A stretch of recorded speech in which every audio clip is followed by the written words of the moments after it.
आज अपने मीडिया के दोस्तों से मुखातिब हो रहा हूँ। आज मेरा कोई पॉलिटिकल विषय नहीं है।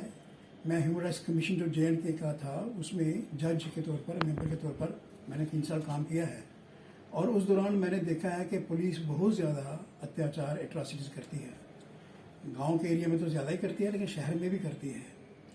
और ये जो केस जिसको हम डिस्कस कर रहे हैं, जिसके बारे में मैंने पटिशन तैयार की है, मैं नेशनल ह्यूमन राइट्स कमीशन को भेजने वाला हूँ, क्योंकि अब JNK में ह्यूमन राइट्स कमीशन कोई नहीं है, तो नेशनल ह्यूमन राइट्स कमीशन भेज रहा हूँ। यहाँ एक प्राइवेट ऑर्गेनाइजेशन है ह्यूमन राइट्स की, उसका मैं चेयरमैन भी हूँ। उस नाते से मैं ये पटिशन तैयार करके भेज रहा हूँ नेशनल ह्यूमन राइट्स कमीशन पर। उसकी कॉपी मैं होम मिनिस्टर अमित शाह साहब को भेजूंगा और यहाँ के जो सीनियर पुलिस ऑफिसर उनको भी भेजूंगा। बस स्टैंड के अंदर सारी दुनिया जानती है, आप सब भी जानते हैं कि बस स्टैंड के अंदर बहुत ज़्यादा क्राइम्स, ड्रग्स का मामला होता है और हर किस्म का क्राइम यहाँ होता है। रोज़ अखबारों में रिपोर्ट में आती है। हम ये उम्मीद करते हैं कि बस स्टैंड जो है वो हमारा एक रिसेप्शन सेंटर है टूरिस्ट के लिए। अगर यहाँ के हालात ठीक नहीं होंगे तो टूरिस्ट यहाँ से क्या इंप्रेशन लेके जाएंगे। वैसे ही मैनेजमेंट ज़्यादा अच्छी नहीं है, JD का भी कसूर है, एक बिल्डिंग गिरने वाली है, उसके बारे में कुछ नहीं हो रहा। लेकिन यहाँ जो पुलिस ऑफिसर आते हैं, पता नहीं क्या बात है, वो कैसे होते हैं कैसे नहीं, यहाँ पहुँचने के बाद उनका रवैया ही बदल जाता है।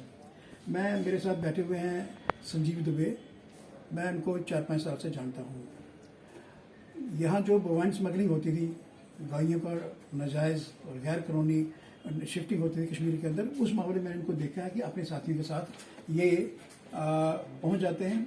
उन ट्रक्स को पकड़ने के लिए आपको याद होगा नगरोटा के SHO को बवाइन स्मगलर्स ने सड़क के बीच पीटा था।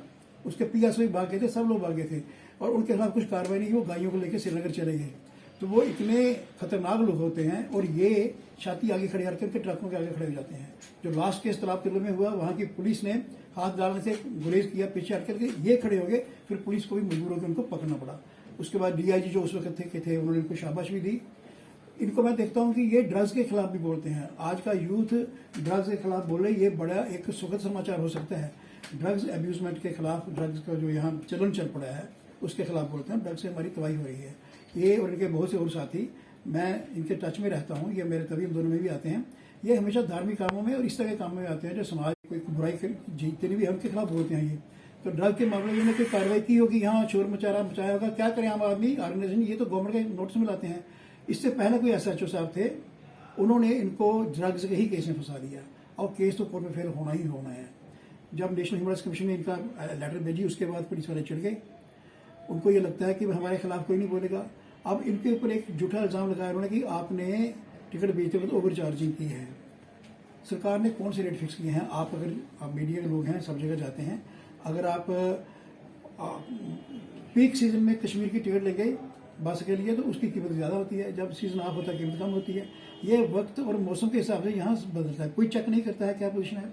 तो इन्होंने, जैसा इन्हें मुझे बताया, 350 रुपया लिया किसी पैसेंजर से वहाँ जाने के लिए और वो मैनुअली लिया और वो पुलिस ने पकड़ा।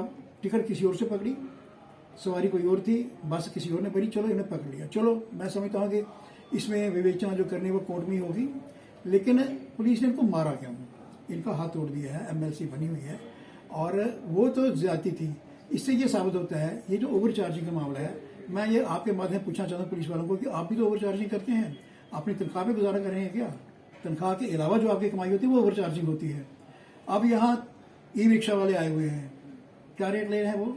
किसी पुलिस वाले ने, किसी प्रशासन ने कोई इंटरवेयर नहीं किया। उन्होंने जो पेट्रोल डीजल वाले आते हैं उनके बराबर रेट कर दिया है, कोई नहीं पूछता। इनको जानबूझ के टारगेट किया गया क्योंकि इनके खिलाफ जो पहला गलत केस बना था वो फेल हो जाना है। इन्होंने उसके लिए नेशनल ह्यूमन राइट्स कमीशन में और पुलिस ऑफिसर से बात की है, इसलिए चिड़के कि हमारे आगे ये बोल रहा है, इसलिए इनको उन्होंने टार्चर किया, मारा गया। पुलिस ने जो इन पर, मैं उन केस में जो उन्होंने झूठा केस बनाया उसकी कोई बात नहीं, वो फेल हो जाएगा कोर्ट में। लेकिन जो इनको मारा, इनका हाथ तोड़ दिया, उसकी क्या वजह है कि एक आदमी जो विसल ब्लोअर बना है, जो पब्लिक की आवाज़ उठाता है, जो अच्छाई के लिए बोलता है, उसको डिमोरलाइज कर दो। ये नहीं हम होने देंगे, जम्मू शहर में तो बिल्कुल नहीं होने देंगे। मैं आपके माध्यम से पुलिस के सीनियर ऑफिसर 1-2 के नोटिस मैंने बात लाई है, उनको ये बताना चाहता हूँ कि जम्मू में जो आपकी पुलिस है उनको सोशल वर्कर और फ्रेंड ऑफ द सोसाइटी बनकर चलेंगे, तभी ये जो इनको एरेडिकेट किया जाएगा जो बुराइयां हैं। अगर वो दबाने की कोशिश करेंगे, हिटलरी राज करेंगे यहाँ, तो वो जम्मू के लोग नहीं बर्दाश्त करते। यहाँ बड़े बड़े आंदोलन हैं, इनको भूलना नहीं चाहिए। इसलिए आपके माध्यम से मैं आग्रह करता हूं कि पुलिस को इन ऑफिसर्स ने जिसने भी इन पर अत्याचार किया, जिसने इसको मारा, उनके खिलाफ खुद कार्रवाई करें।